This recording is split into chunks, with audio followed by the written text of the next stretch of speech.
Hello everyone, इस video में हम क्लास 8 सब्जेक्ट सोशल साइंस की असेसमेंट वर्कशीट 5 करेंगे, जिसकी डेट है 21 अक्टूबर 2021। और इसको शुरू करने से पहले अगर आपने अभी तक चैनल को सब्सक्राइब नहीं किया है तो ज़रूर कर दीजिएगा। तो अब हम देख लेते हैं। Darken the circle in front of the correct option of the following questions with the help of pen या फिर पेंसिल। तो ये जो क्वेश्चंस पूछे गए हैं उनके करेक्ट ऑप्शन के आगे वाले गोले को आपको भरना है, या तो आप पेन से भर लीजिए या आप पेंसिल से। और इस असेसमेंट वर्कशीट में हर एक क्वेश्चन 1 मार्क्स का है। इस तरीके से 10 मार्क्स की ये पूरी वर्कशीट है। तो शुरू करते हैं। फर्स्ट है, इन 1801 dash was impose on Awadh. 1801 में अवध पर क्या इम्पोज हुआ। सो ये सब आपने वर्कशीट्स में पढ़ रखा है। सो कोशिश कीजिए इसको आप खुद से सॉल्व करें। कहीं प्रॉब्लम आती है सो इस वीडियो द्वारा आप लोग चेक कर सकते हैं अपने आंसर्स को। ठीक है। सो 1801 में सब्सिडायरी एलियंस ने इम्पोज हुई थी अवध पर। सेकेंड बी ऑप्शन है आपका डॉक्ट्रिनिक ऑफ लेफ्ट्स। थर्ड है वार। डी है नन ऑफ दीज, यानी इनमें से कोई नहीं। सो राइट आंसर है आपका ए, सब्सिडायरी एलियंस। ठीक है। उसके बाद नेक्स्ट क्वेश्चन देखते हैं। सेकंड है, in Barrackpore a young soldier dash revolted against his superiors. यानी कि बैरकपुर में एक बहुत जवान सोल्जर ने किसके खिलाफ जो है रिवोल्ट किया था, मतलब अपने जो उसके सुपेरियर्स थे उसके खिलाफ रिवोल्ट किया था। तो आपको उस यंग सोल्जर का नाम बताना है जिसने रिवोल्ट किया था उसके सुपेरियर्स के खिलाफ।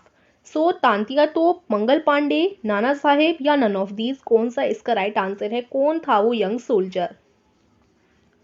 सो right answer is B, Mangal Pandey. ठीक है। उसके बाद थर्ड है, Begum Hazrat Mahal took in active part in organising the uprising against the British in. Begum Hazrat Mahal ने एक पार्ट लिया था जिससे वो ब्रिटिश के अगेंस्ट एक ऑर्गेनाइज कर सके। तो कहाँ पर पार्ट लिया था, यानी उस समय वो किस में थी, जैसे लखनऊ में, झांसी में। सी ऑप्शन है कानपुर और डी है Delhi. So right answer is A, Lucknow. ठीक है। कब लिया था, किस में लिया था, लखनऊ वाले स्टेट में। फोर्थ है, which Mughal ruler accepted the demand of the rebel soldier to lead the revolt of 1857।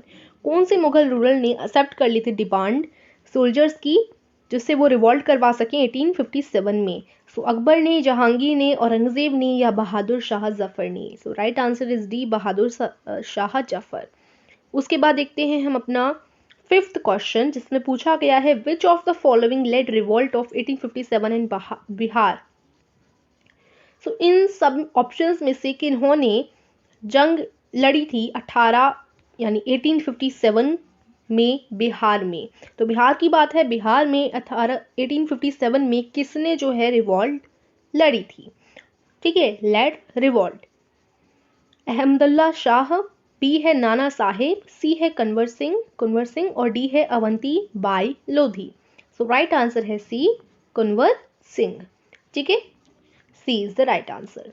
उसके बाद है आपका sixth question, the British try to suppress the revolt of 1857 bye.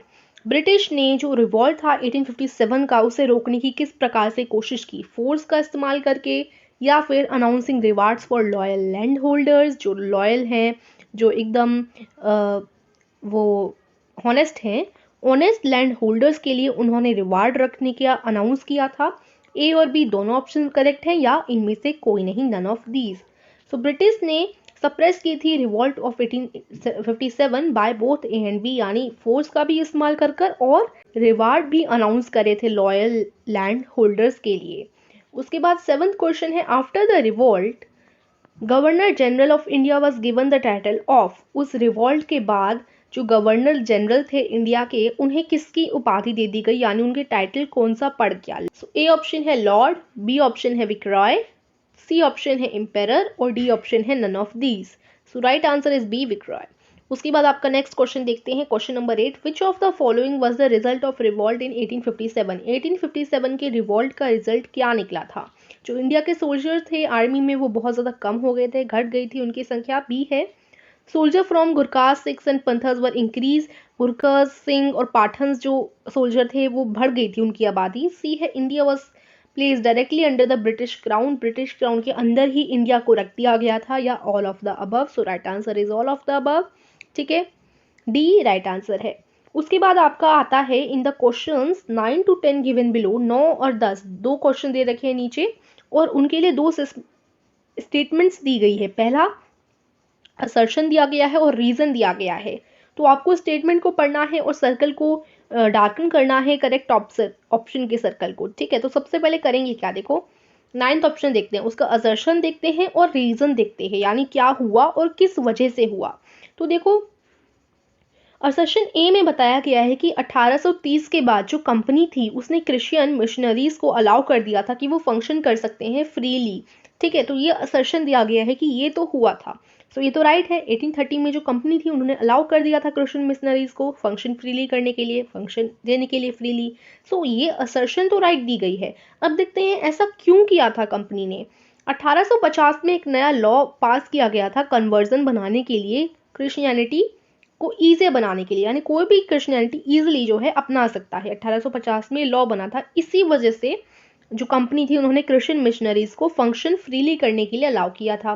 तो क्या इस असर्शन के लिए ये रीजन राइट है, इसी वजह से ये हुआ था? तो ये रॉन्ग हो जाएगा। देखो ए होगा इसके लिए कि असर्शन और रीजन दोनों ही करेक्ट हैं और रीजन जो है वो असर्शन का सही एक्सप्लेनेशन है, या फिर असर्शन और रीजन दोनों सही हैं और जो है रीजन जो बोला गया है वो असर्शन का करेक्ट एक्सप्लेनेशन नहीं है।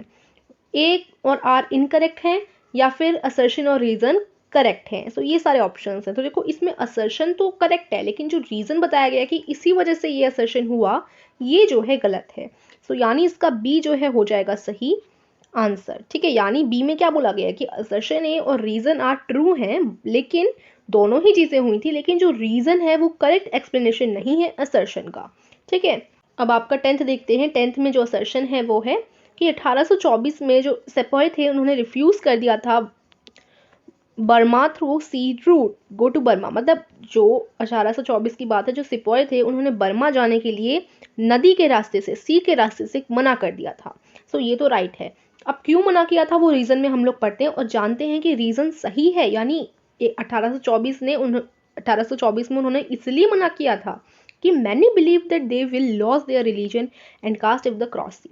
मतलब काफ़ी लोग मानते थे कि वो अपना जाति और धर्म खो जाएंगे, उनका कास्ट जो है, रिलीजन जो है वो मिट जाएगा अगर वो सी को, नदी को पार कर लेंगे। तो क्या इसी वजह से लोगों ने सी रूट से जाने को मना करा था?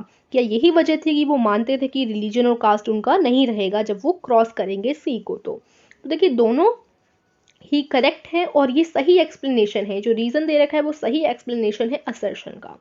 ठीक है, सो इसका हो जाएगा ए कि बोथ असर्शन और रीजन करेक्ट है और आर जो है यानी रीजन जो है असर्शन का करेक्ट एक्सप्लेनेशन है। सो ए इज द राइट आंसर।